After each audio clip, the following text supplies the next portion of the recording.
நானும் ஆர்ஜே பாலாஜி அவர்களுக்கு ஒரு ப்ரோன் பண்ணுவோம். ஏன்னா அப்பதான் நம்ம யூத்தோட மிங்கிள் ஆக முடியும். முதல்ல கொஞ்சம் யோசிச்சாரு, நான் ஹாய் ப்ரோ அப்படின்னு அவரு அங்க திருப்பி கூப்பிட ஆரம்பிச்சாரு. அந்த மாதிரி ஒரு யூத்தான டீம். நம்ம ராஜன் சார் பேசும்போது சொன்னாரு, புரட்சித் தலைவர் எம்ஜிஆருடைய அன்புக்கு பாத்திரமானவர் ஐசரி வேலன் அவர்கள்.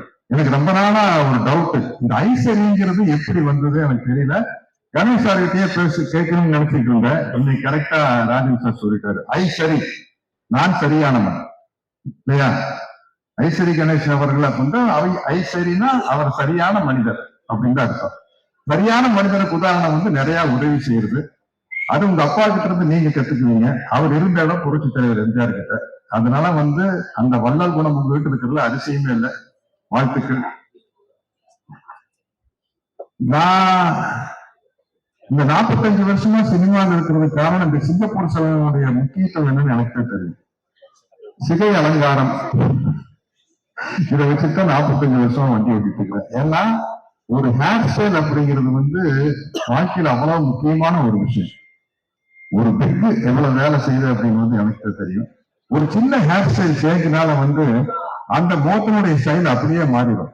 புரட்சி தலைவர் எம்ஜிஆர் அவர்கள் ஆரம்பத்தில் இருந்தப்போ ஒரு ஹேர் ஸ்டைல் இருப்பாரு, சோசியல் பிக்சருக்கு வந்தோம்னா அப்படியே மாறி இருக்கும். அதே மாதிரி ரஜினி சார் எடுத்துக்கங்க, ராஜாஜி ராஜால இருந்து ஒரு ஹேர் ஸ்டைல் மாறும். விஜயகாந்த் சாருக்கு அதே மாதிரி அம்மன் கோயில் கணக்கால பீரியட் ஒரு ஹேர் ஸ்டைல் இருப்பாரு. அதுக்கப்புறம் வேற ஒரு ஹேர் ஸ்டைல் வரும்போது அந்த லுக்கே டோட்டலா மாறிச்சு. ராஜாஜி ராஜாலே பின்னாடி விஜயகாந்த் சார் வந்து ஒரு ஹேர் ஸ்டைல மாற்றும் போது அந்த லுக்கே அப்படியே மாறுச்சு. அதனால வந்து அவ்வளவு முக்கியமான விஷயம் இந்த சிகை அலங்காரம். அதை பேசா வச்சு தொடங்க பண்றது ரொம்ப நல்ல விஷயம். என்னைக்குமே ஒரு ஹீரோக்கு வந்து வெற்றிகள் வர வர சினிமாவில் வந்து அதை இன்னும் கொஞ்சம் பட்ஜெட்டை மேல ஏற்றினாக்கா அந்த ஹீரோவை வந்து வேறொரு தளத்துக்கு கொண்டு போக முடியும். அதனாலதான் வந்து அது ரொம்ப முக்கியமான விஷயம். நம்ம ப்ரோ ஆர்ஜே பாலாஜி பொறுத்த வரைக்கும் எல்கேஜி பண்ணாரு, அம்மன் மூக்குத்தி அம்மன், அப்புறம் வீட்டுல விசேஷம் என்ன சார் ரன் பேபி ரன். அப்ப இப்ப வந்து இந்த படம் இந்த சிங்கப்பூர் செலவு வந்து நிச்சயமா இதுக்கு முன்னாடி அவர் பண்ண பட்ஜெட்டை விட அப்படி மேல கொண்டு போறப்படும். ஏன்னா கிளைமேக்ஸ்ல வந்து அவ்வளவு கிராபிக்ஸ் ஒர்க் இருக்குது. இந்த கிராபிக்ஸ் ஒர்க் வந்து ஒரு டைரக்டர் வந்து கற்பனை பண்ணி சொல்லிடலாம், இப்படி சார் அப்படி சார் அப்படி சார் இப்படி சார்னு சொல்லிடலாம். ஆனா அந்த சிஜி ஒரு பிரமாணமா வர்றதுக்கு வந்து முக்கியமான காரணம் பணம். அது ப்ரொடியூசருக்கு தான் இருக்குது. அவரு வந்து இந்த ஹீரோக்கு இவ்வளவுதான் செலவு பண்ணலாம் அப்படின்னு எல்லா ப்ரொடியூசரும் மைண்ட்ல வச்சிருப்பாங்க. அதை தாண்டி செலவு பண்ணா இந்த படம் ஜெயிக்கும் அப்படிங்கிற நம்பிக்கை அந்த கதை உருவாக்குறது மூலமாக அந்த தயாரிப்பாளர் வந்து செலவு பண்ணுவாங்க. அப்படி இந்த படம் வந்து ஒரு பிரம்மாண்டத்துல கிராண்டியர்ல வந்து ஆர்ஜே பாலாஜி வந்து நிச்சயமா அடுத்த கட்டத்துக்கு கொண்டு போயிருக்கு. அதனால வந்து இனிமே சினிமால வந்து இந்த சவுண்ட் இதெல்லாம் டெவலப் ஆனதுக்கு அப்புறம் நம்ம வாயிலேயே வண்டியை ஓட்டிட்டு இருக்க முடியாது, வாயிலேயே வட சொல்ல முடியாது, பெரிய விஷயங்களை காட்டாற்ற முடியும். அப்படி இந்த படம் வந்து ஆர்ஜே பாலாஜிக்கு அமைஞ்சிருக்குது. இங்க கூட நடிச்சவங்க எல்லாருமே வந்து ரொம்ப ஜாலியா செட்ல வந்து நம்ம கலாச்சி பேசுறதுக்கு அளவே இல்லை. அந்த மாதிரி ஒரு ஜாலியான டீம். அப்கோர்ஸ் சுகுமார் சார் நம்பித்தான் இந்த விக்கையை நான் வச்சேன் படத்துல. டைரக்டர் சுகுமார் சாரையும் வச்சு, சார் இது தெரியுமில்ல சார், தெரியாம பாத்துங்க சார் விக்கு மாதிரி. ஏன்னா இப்படி ஒரு விக்கு செய்யறது ஈஸி. இந்த படத்துல பாருங்க, நடுவுல வந்து டென்சிட்டி ரொம்ப கம்மியா இருக்கும். அது கொஞ்சம் ஏமாந்தா வந்து அந்த நெட் எல்லாம் ஒட்டுனா தெரிஞ்சிடும். அது சுகுமார் சார் கையில் தான் இருக்குது. அந்த கேரண்டி சுகுமார் சார் கொடுத்தனால தான் தைரியமா அந்த விக்கையை வைக்க முடிஞ்சது. அது பர்டிகுலரா இருப்பாரு டைரக்டர், இப்படித்தான் வேணும் அப்படின்னு.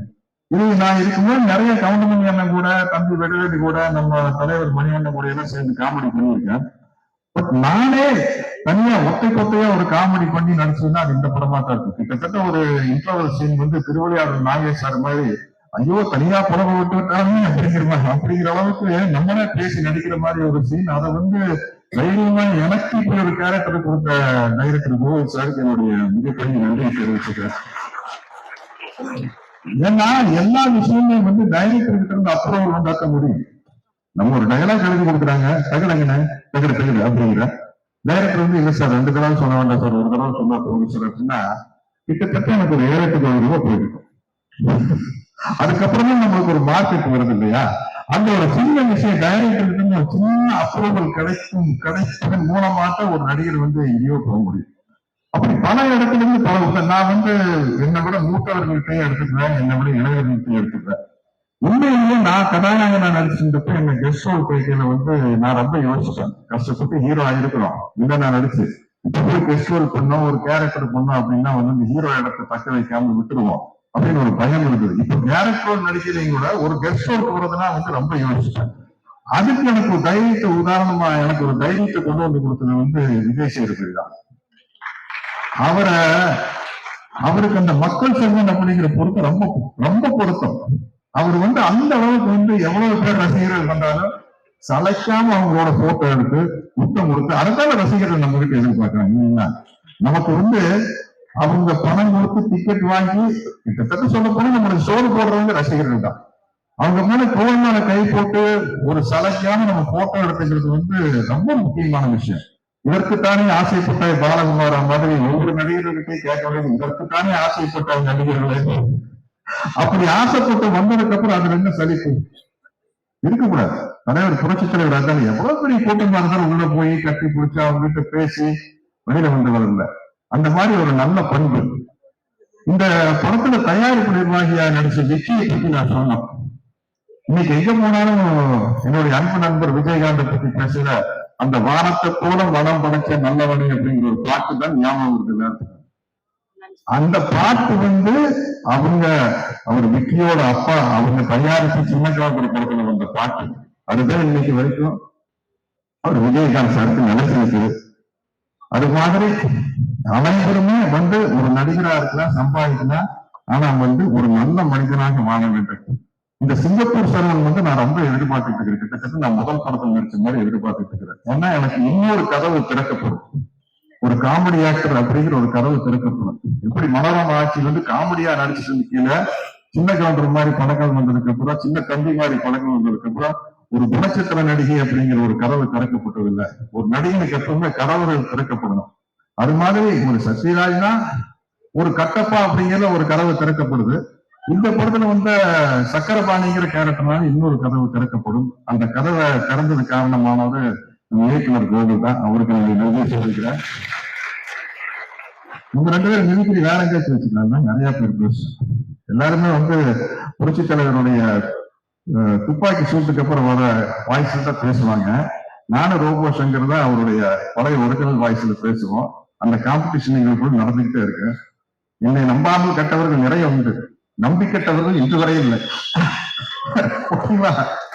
பலம் இல்லாத மாடு, உற முடியாத கலப்பை, அதிகாரம் இல்லாத பதவி, இவைகளை என்றுமே நாங்கள் விரும்புவதில்லை.